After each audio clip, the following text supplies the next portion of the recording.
नमस्कार सभी पेंशन धारकों का स्वागत करते हैं एक बार फिर से हमारे इस YouTube चैनल पर। दोस्तों, इस समय की पेंशन धारकों के लिए चार प्रमुख बड़ी और खबरें निकलकर सामने आ चुकी हैं। जी हां दोस्तों, ईपीएस नॉन डिफा पेंशन धारकों के लिए ताजा अपडेट है। महंगाई भत्ते को लेकर, पेंशन को लेकर, एरियर को लेकर, फिक्स मेडिकल अलाउंस को लेकर, 18 महीने के डीए एरियर को लेकर बड़ी खबर हाल फिलहाल में आप सभी के लिए निकलकर सामने आ रही है, जिसकी की बात दोस्तों आज की इस वीडियो के अंदर करेंगे। आखिर ईपीएस नॉन डिफा पेंशन धारकों की तमाम मांगों को लेकर क्या होगा, लगातार 6 से 7 साल से प्रदर्शन कर रहे पेंशन धारकों की मांगों को लेकर क्या होगा, आखिरकार पेंशन बढ़ोतरी को लेकर आप सभी के लिए क्या बड़ा अपडेट आया है, इसके बारे में भी आज की इस वीडियो के अंदर बात करेंगे। वहीं दोस्तों, आप सभी के लिए आज की ताजा अपडेट की बात करेंगे कि आखिरकार कर्मचारी भविष्य निधि संगठन की ओर से बड़ा अपडेट आया है। इन कर्मचारियों को मिलेगी ज्यादा पेंशन। ईपीएफओ ने जारी कर दी है नई गाइडलाइन। तो आखिरकार ईपीएफओ की नई गाइडलाइन के तहत किन कर्मचारियों को ज्यादा पेंशन का लाभ मिलेगा, इनके बारे में भी बात करेंगे। और दोस्तों, पेंशन बढ़ी नहीं, पेंशनर्स घट रहे हैं। जी हां दोस्तों, पेंशन बढ़ नहीं रही है। हर दिन 200 से 300 पेंशनर्स की मौत हो रही है, पेंशनर्स घट रहे हैं। पीएम मोदी और कर्मचारी भविष्य निधि संगठन पर बड़े सवाल उठाए जा रहे हैं।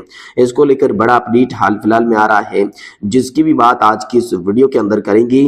वहीं दोस्तों, कर्मचारी भविष्य निधि संगठन से बड़ी खबर है। पेंशन अदालत में दनादन मामले हल हो रहे हैं। पेंशन के साथ साथ ग्रेजुएटी और अन्य मामलों का भी मिलेगा लाभ। इसको लेकर भी पेंशन अदालत से बड़ी खबर आई है, इसके बारे में बात करेंगे। वही सरकारी कर्मचारियों की बल्ले बल्ले पेंशन धारकों की मौज हो गई है। महंगाई भत्ता बढ़ोतरी का ऐलान हो चुका है। सरकार ने हाल फिलहाल में आप सभी के लिए आदेश जारी कर दिया है।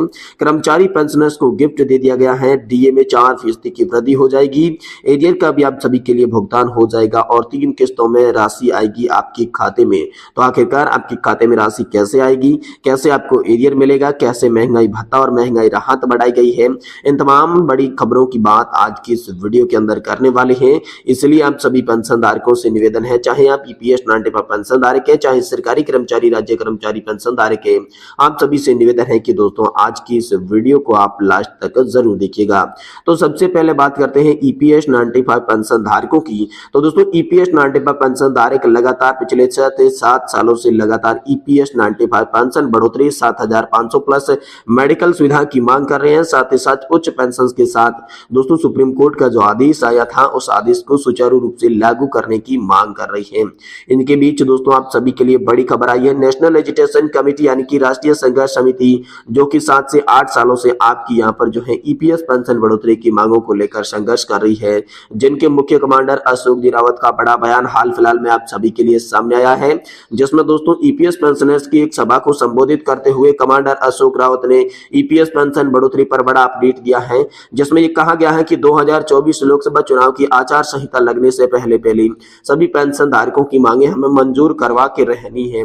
और इसी बीच दोस्तों यहाँ पर हाल फिलहाल में 4 मंत्री द्वारा भी आश्वासन दिया गया है, जिसके बाद पेंशन धारकों को उम्मीद तो लगी है, लेकिन ये सरकार जो है पेंशन कब तक बढ़ाएगी, कैसे बढ़ाएगी, इसके बारे में अभी तक कोई आधिकारिक तौर पर जानकारी और अपडेट सामने नहीं निकल कर आया है। ये दोस्तों आप सभी के लिए हाल फिलहाल में बड़ी खबर आ रही है। वही दोस्तों, कर्मचारी भविष्य निधि संगठन की ओर से बड़ा अपडेट आया है।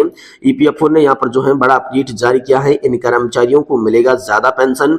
ईपीएफओ ने जारी की है नई गाइडलाइन। तो आखिरकार चलिए आपको बताते हैं कि नई गाइडलाइन के तहत ज्यादा पेंशन का लाभ किन लोगों को मिलने वाला है, हायर पेंशन का लाभ कैसे मिलेगा, किनके खाते में कितनी बढ़कर राशि आने वाली है, कितनी बढ़कर पेंशन आने वाली है, चलिए आपको विस्तार से बताएंगे।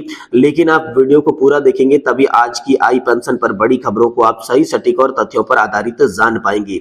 देखिए दोस्तों, प्राइवेट सेक्टर में काम करने वाले करोड़ों ईपीएफओ खाता धारक अब ज्यादा पेंशन के हकदार होंगे, क्योंकि कर्मचारी भविष्य निधि संगठन ने ईपीएस खाता धारकों को ज्यादा पेंशन देने का विकल्प दे दिया है। इसके लिए ईपीएफओ ने अकाउंट होल्डर के लिए नई गाइडलाइन जारी की है। हालांकि ये ऑप्शन सिर्फ उन कर्मचारियों को मिलेगा जो 31 अगस्त 2014 को ईपीएस के सदस्य थे। ईपीएफओ ने पूरी जानकारी देते हुए बताया कि कर्मचारी पेंशन यानी कि ईपीएस के सदस्यों को हायर पेंशन के लिए किस तरीके से आवेदन करना होगा। ईपीएस के तहत उच्च पेंशन के लिए आवेदन की आखिरी तारीख दोस्तों बहुत ही नजदीक आ चुकी है।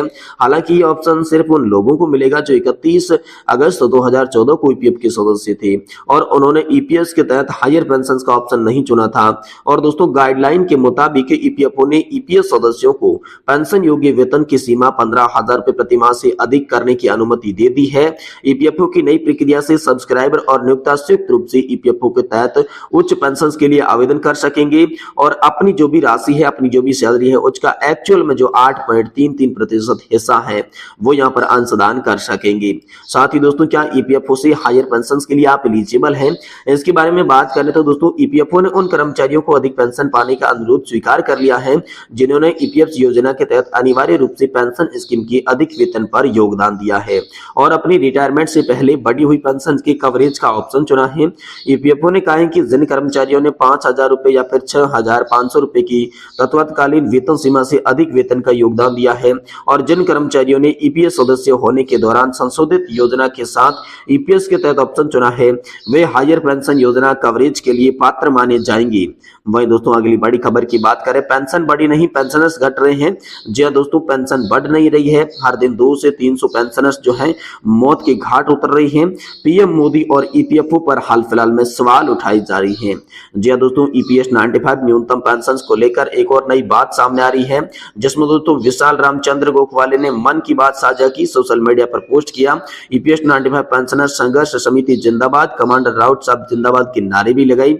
अभी तक हम अंधकार में जीवन काट रहे थे, कुछ आशा है, कुछ आकांक्षाएं लेकर बैठे थे, कुछ भाई बहन हमें छोड़कर स्वर्गवासी हो गए। रोजाना कम से कम 200 से 300 हमारे साथी स्वर्गवासी हो रहे हैं। बहुत बड़ा दुख होता है। हम रोज उम्मीद लेकर बैठे हैं कुछ हो जाएगा। सभी पेंशन भाई बहन निराश सो जाते हैं, फिर भी नई उम्मीद के साथ जागती हैं। तो दोस्तों जिंदगी की लड़ाई एक दिन जरूर जीतेंगे, इसको लेकर बड़ी खबर है। पेंशनर्स ने दुखड़ा सुनाते हुए लिखा कि आज नहीं तो कल हमारा काम पक्का हो जाएगा, हमारे जीवन का अंधकार दूर हो जाएगा, फिर से हमारी आशा प्रफुल्लित हो जाएगी, हम फिर से रोज की लड़ाई लड़ने को तैयार होंगे। हमें विश्वास है कि जिंदगी की लड़ाई एक बार फिर जीतेंगे, हम कामयाबी जरूर हासिल करेंगे, फिर से एक दिन हमारे अंधकार में जीवन में उजाला आएगा, फिर एक नई जिंदगी की शुरुआत करेंगे। ईश्वर से यही प्रार्थना है कि हमारा अनशन आंदोलन सफल हो, सब कुशल मंगल हो, सभी को सुख शांति मिले, फिर से नया जीवन, नई आशा, नई किरण, नया उजाला, सबको जीवन में नई ऊर्जा प्राप्त हो। ऐसा दोस्तों लगातार पेंशनधारक जो हैं वो सोशल मीडिया के माध्यम से बता रही है। वही पेंशनर्स पर पीएम मोदी की दृष्टि आखिरकार क्यों नहीं है, इसी तरह एक पेंशनर्स ने दोस्तों पोस्ट किया, जिसमें दोस्तों आशा थी कि मार्च 2024 तक हो जाएगा, लेकिन मार्च भी आ गया। आशा के साथ आज सूरज ढलने वाला है, कल नए सूरज का उदयान होगा। हमारा संघर्ष कमांडर अशोक जी रावत, वीरेंद्र सिंह जी और उनकी टीम के साथ चलता रहेगा, ऐसा दोस्तों पेंशनधारकों ने लिखा है। आश्चर्य तो यह है कि लेबर मिनिस्टर ईपीएफओ को बिल्कुल ही इच्छा नहीं है कि कम से कम मिनिमम पेंशन 5,000 ही कर दें। हम जैसे वृद्ध आदमी के जीवन यापन में थोड़ी सहूलियत मिल जाएगी। कमांडर अशोक जी रावत और उनकी टीम जान लगाए हुए हैं। ये निश्चित है कि आज नहीं तो कल खुशखबरी आएगी, लेकिन उनमें बहुत अधिक लोग शायद देख नहीं पाएंगे। प्रधानमंत्री तो गरीब वृद्ध किसानों के मसीहा कहलाते हैं, फिर हमारी तरफ कृपा क्यों नहीं करती, ऐसा दोस्तों लगातार पेंशनधारक बताते आ रही है। वही दोस्तों ईपीएफओ से बड़ी खबर है, पेंशन अदालत में तनातन मामले हल हो रहे हैं, ग्रेजुएटी का आपको लाभ मिलेगा, इसको लेकर बड़ी खबर है। जी हाँ दोस्तों, पेंशन और पेंशनभोगी कल्याण विभाग नई दिल्ली कार्मिक लोक सेवा शिकायत और पेंशन राज्य मंत्री डॉक्टर जितेंद्र सिंह की अध्यक्षता में यहाँ पर जो है आप सभी के लिए राष्ट्रव्यापी पेंशन अदालत का आयोजन किया गया था। इस पेंशन अदालत में गृह मंत्री, रक्षा वित्त मंत्री, आर्थिक मामलों के विभाग, पूर्व सैनिक कल्याण, आवास, शहरी मंत्रालयों के, रेलवे, संस्कृति मंत्रालय सहित 12 मंत्रालयों ने भाग लिया और मौके पर कई मामले भी हल किए गए। वही दोस्तों सरकारी कर्मचारियों के लिए बल्ले बल्ले हैं। जी हाँ दोस्तों, कर्मचारी और पेंशन धारकों को गिफ्ट मिलेगा। डीए में 4% की बढ़ोतरी दोस्तों आपको इसी महीने से मिलने लगेगी, ऐसा आदेश आया है। वही एरियर का भी दोस्तों आप सभी को भुगतान होगा। जो 18 महीने से लंबित एरियर पड़ा था उस पर दोस्तों बड़ा अपडेट आया है कि आखिरकार आपको कैसे मिलेगा। तो दोस्तों सरकार ने आदेश जारी किया है, जिसके तहत आप सभी को 3 किस्तों के अंदर 18 महीने के बकाया डीए एरियर की राशि आप सभी के खाते में ट्रांसफर कर दी जाएगी। इसको लेकर हाल फिलहाल में आप सभी के लिए बड़ी और इंपोर्टेंट खबर निकलकर सामने आ चुकी है।